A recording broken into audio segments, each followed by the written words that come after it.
प्यारे दोस्तों, ईरानी सदर इब्राहिम रईसी को दफनाते हुए कौन से ऐसे मौजज़ात हुए कि सब लोग हैरानो परेशान रह गए।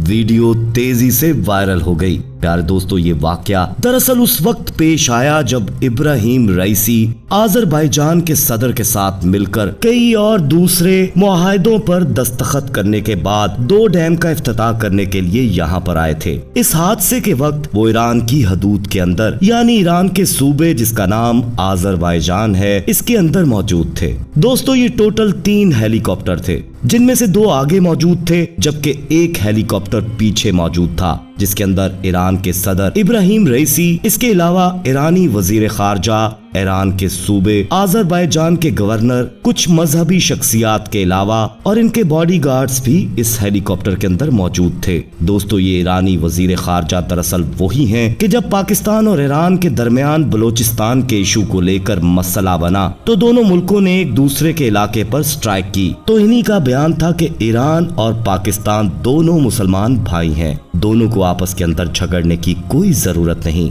इसके अलावा कुछ ही दिन पहले ईरानी सदर ने पाकिस्तान का भी दौरा किया जहां पर उनके साथ कई मुआहदे किए गए। इसके अलावा उन्होंने पाकिस्तान के लोगों से बातचीत करने की ख्वाहिश का भी इजहार किया, लेकिन उनका कहना था कि कुछ वजूहात की बिना पर मैं ऐसा नहीं कर पाया। दोस्तों, जिस इलाके के अंदर ये वाकया पेश आया दरअसल यहाँ पर मौसम इंतहाई खराब था। इसके अलावा ये बहुत ही पहाड़ी इलाका या फिर जियोग्राफिकली बहुत ही सख्त इलाका है जहाँ पर बस जंगल और पहाड़ मौजूद हैं। इब्तदाई तहकीकात के मुताबिक ये माना जा रहा है कि ये हेलीकॉप्टर दरअसल मौसमी खराबी की वजह से क्रैश लैंडिंग की वजह से तबाह हो गया, लेकिन ये खबर कंफर्म होने से पहले ईरानी मीडिया ने इसके बारे में ये क्लेम किया कि ये हेलीकॉप्टर लापता है, इसकी तलाश जारी है। उनको लगता था कि शायद ये हेलीकॉप्टर कहीं पर हार्ड लैंडिंग की वजह से उतर गया होगा, लेकिन उनको अंदाजा नहीं था कि ये हेलीकॉप्टर क्रैश कर सकता है। लेकिन अफसोस कि ऐसा ही हुआ। जब इस हेलीकॉप्टर की गुमशुदगी की खबर पूरी दुनिया के अंदर फैली तो तुर्की ने अपने ड्रोन इस तरफ रवाना किए,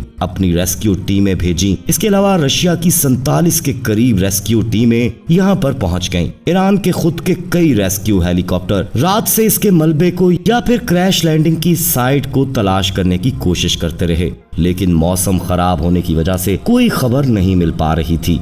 लेकिन आखिरकार तुर्की के एक ड्रोन की मदद से क्रैश लैंडिंग की जगह को देखा गया और इसी ड्रोन फुटेज की मदद से करीब जाने पर पता चला कि ये हेलीकॉप्टर तो क्रैश लैंडिंग के बाद बिल्कुल तबाह हो चुका है। इनफैक्ट ये तो हवा के अंदर ही फटकर जमीन पर गिर गया था। दोस्तों, ईरान के सदर इब्राहिम रईसी की इस अचानक मौत के बाद बहुत सारी कॉन्स्पिरेसी थ्योरीज भी जन्म ले रही हैं, जिसके मुताबिक इसके पीछे मोसाद का हाथ हो सकता है कि इसराइल को सबसे ज्यादा इनके वजूद से तकलीफ थी। दूसरी वजह बताई जा रही है कि ये इंटरनल पॉलिटिक्स का नतीजा भी हो सकता है, क्योंकि बहुत सारे ईरान के लोगों का मानना था कि ईरान के सुप्रीम लीडर आयतुल्लाह खमनाई के बाद इब्राहिम रईस उनकी जगह लेने वाले थे।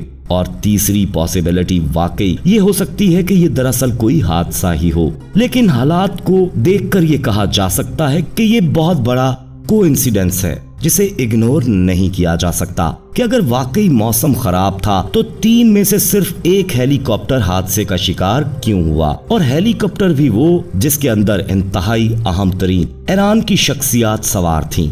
ये बहुत ही अहम सवाल है। ईरान के अंदर कासिम सुलेमानी की मौत के बाद ये दूसरा सबसे बड़ा हादसा है, क्योंकि उनकी आवाम भी रात भर सड़कों पर रो रो कर ये दुआएं करती रही कि उनके सदर खैरो आफियत से हो, उनकी मौत की खबर झूठी हो। लेकिन अफसोस के हुआ वही कि जिसका डर था। एक ही टाइम के अंदर ईरान के सदर, उनके वजीर खारजा और उनके सूबे के गवर्नर का मारे जाना इंतहाई अफसोसनाक और इंतहाई काबिल तशवीश है। दोस्तों, इब्राहिम रईसी वो शख्सियत हैं जिन्होंने एक बार फिर से उम्मत मुसलमान को इकट्ठा करने की कोशिश की थी, और वो पाकिस्तान के अंदर भी आकर यही कहना चाह रहे थे कि मैं पाकिस्तान की आवाम को यही पैगाम देना चाहता हूँ कि तमाम मुसलमान उम्मत मिलकर इसराइल के जुल्म के खिलाफ इकट्ठी हो जाए, तमाम मुस्लिम लीडर्स भी एक हो जाएं। दोस्तों, आपको याद है कि तारीख के अंदर यही कोशिश बिल्कुल भुट्टो ने भी की थी। इसके अलावा सदर सदाम हुसैन ने भी ये कोशिश की। इसके अलावा लीबिया के सदर मोहम्मद कज़ाफी ने भी इसकी कोशिश की, लेकिन सबके सबका अंजाम एक ही जैसा हुआ। इसराइल के वजूद से मुतल्लिक इब्राहिम रईसी ने आखिरी बार ये बयान दिया था कि हम इसराइल के वजूद को दुनिया से खत्म करके ही दम लेंगे, और आप देखें कि उनका अंजाम भी एक हादसाती मौत की सूरत के अंदर हुआ, जिसका सबसे बड़ा फायदा सिर्फ और सिर्फ इसराइल को ही हो सकता है। सो ये बात लगती है कि इसराइल के मोसाद का इस हमले के अंदर कोई न कोई हाथ जरूर होगा। खैर, ईरान की तरफ से या फिर इंटरनेशनल मीडिया की तरफ से अभी इस बारे में कुछ भी कंफर्म नहीं हुआ, तो हम वक्त से पहले कुछ नहीं कह सकते। ईरान इसके बारे में खुद मजीद इन्वेस्टिगेशन करेगा तो सूरत हाल वाज़े होगी कि दरअसल इसके पीछे कौन है। लेकिन ज्यादातर लोगों का शक है कि इसके अंदर इसराइल की इन्वॉल्वमेंट वाज़े तौर पर नजर आती है। इब्राहिम रईसी की इस तरह से अचानक मौत के बाद मिडल ईस्ट पर इसका बहुत ज्यादा असर पड़ेगा, क्योंकि ईरान मिडल ईस्ट का इंतहाई अहम मुल्क है। और आप देखें कि ये असर अभी से पड़ना शुरू भी हो गया है, क्योंकि इंटरनेशनल मार्केट के अंदर ऑयल की कीमतें अचानक से बढ़ने लगी हैं। इसके अलावा ईरान हिज़्बुल्लाह और हमास को भी माली और अस्करी मदद फराहम करता था, जिसकी वजह से वो इसराइल के खिलाफ गजा के अंदर लड़ रहे थे। ये मदद और सप्लाई काफी हद तक अफेक्ट भी हो सकती है। लेकिन अगर दोस्तों बात करें कि क्या ईरान के अंदर इसकी वजह से पॉलिटिकल इंस्टेबिलिटी आएगी, तो इसका जवाब है कि ऐसा मुमकिन नहीं है, क्योंकि ईरान के अंदर आज भी सिस्टम ऐसा है कि वहाँ पॉलिटिकल सुप्रीम लीडर अभी तक आयतुल्ला खुमानी है, जो कि सबसे सुप्रीम होता है।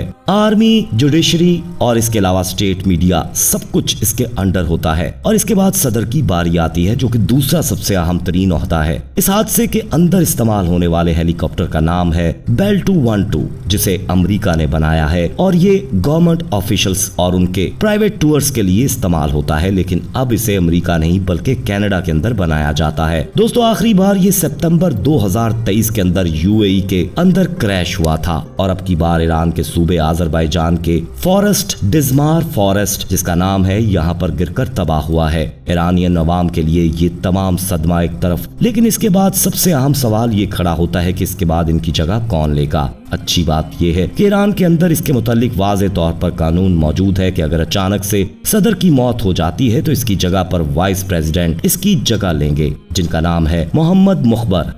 दोस्तों, हैरत की बात यह है कि जब इसराइल को ये बताया गया कि ईरान के सदर पिछली रात से गायब हैं, तो इसराइल का जवाब बड़ा मशकूक कुन था। उनका कहना था कि हमें इस बात की खबर है, लेकिन इनके कत्ल के अंदर हमारा कोई हाथ नहीं। हालांकि अभी तक ईरानियन और इंटरनेशनल मीडिया पर यह खबर चली ही नहीं थी कि ईरान के सदर किसी हादसे के अंदर मारे गए हैं। उस वक्त तक तो सिर्फ उनके लापता होने की खबरें थी, लेकिन इसराइल ने ये वक्त से पहले कैसे कह दिया कि वो मारे जा चुके हैं और हमारा इसके अंदर कोई हाथ नहीं, जिसका मतलब है कि चोर की दाढ़ी में तिनका जरूर है। और इसीलिए इस वक्त भी इस हादसे के बाद पूरी दुनिया की मशकूक नजरें सीधा सीधा इसराइल की तरफ हैं, क्योंकि इस हादसे का सबसे बड़ा बेनिफिशियरी अगर कोई हो सकता है तो वो सिर्फ इसराइल ही है। बहरहाल दोस्तों, इतवार के रोज हेलीकॉप्टर हादसे में अपने साथियों समेत जाँ बहक होने वाले ईरानी सदर इब्राहिम रईसी की तदफीन जुमेरात की शाम उनके आबाई शहर मशहद में की जाएगी। दोस्तों, हेलीकॉप्टर हादसे में वफात पाने वाले सदर इब्राहिम रईसी और इनके वफ्द में शामिल 7 साथियों की आखिरी रसूमात की अदायगी के सिलसिले का आगाज हो गया है, जिसमें हजारों की तादाद में ईरानियों ने शिरकत की। आखिरी रसूमात का सिलसिला शुमाल मगरबी शहर तबरेज से शुरू हुआ, जहाँ उनका नमाज जनाजा भी पढ़ाया गया। और इस नमाज जनाजा के दौरान ऐसी चीजें देखने को मिली जिन्होंने लोगों को हैरान परेशान कर दिया। इस वीडियो में भी देखा जा सकता है, इन 7 ताबूतों में एक खास किस्म की रोशनी फूटती हुई दिखाई दे रही है, और ये सिर्फ इस वीडियो में ही नहीं बल्कि इर्द गिर्द सब लोगों ने महसूस किया। वहाँ मौजूद कई लोगों का कहना था कि एक खास किस्म की खुशबू इन जनाजों से आती महसूस होती है, जो अंदर तक मशहूर कुन है। दोस्तों, इसके बाद तबरेज के मरकजी स्क्वायर से सोगवारान ईरानी परचम लहराते हुए जुलूस की शक्ल में निकले, जिन्होंने हाथों में इब्राहिम रईसी की तस्वीर उठा रखी थी। सोगवारान इब्राहिम रईसी और इनके 7 साथियों के ताबूत के पीछे मार्च करते हुए जा रहे थे। बरोज मंगल इब्राहिम रईसी का जस्ते खाकी तबरेज से अहले तशी के लिए मरकजी हैसियत रखने वाले शहर कुम ले जाया जाएगा। नमाज जनाजा आयतुल्ला खामनाई की इमामत में बुध की सुबह तेहरान में अदा किया जाएगा। बहरहाल अल्लाह ताला से दुआ है कि अल्लाह ताला इन तमाम शोहदा की मग़फ़िरत फरमाए, इनके तमाम गुनाहों से दरगुजर फरमाए, इनको जन्नत में आला मुकाम अता फरमाए और ईरान की आवाम को सब्र जमील अता करे, आमीन या रब्बुल आलमीन। दोस्तों कमेंट में आप अपनी राय के साथ आमीन लिखना मत भूलिएगा और इस वीडियो को ज्यादा से ज्यादा लाइक करते हुए दोस्तों के साथ शेयर कीजिएगा। जाते जाते कंफर्म जरूर कर लीजिएगा कि आपने हमारा चैनल मौजा टीवी सब्सक्राइब कर रखा है, नहीं किया तो फौरी सब्सक्राइब कर लीजिए और बेल आइकन को क्लिक कर दीजिएगा ताकि हमारी आने वाली मजीद वीडियोस का नोटिफिकेशन बर वक्त आपको मौसूल होता रहे। अपना बहुत ख्याल रखिएगा और उनका भी जिनका कोई ख्याल नहीं रखता। आने वाली वीडियो में दोबारा आपसे मुलाकात होगी, तब तक के लिए अल्लाह निगहबान।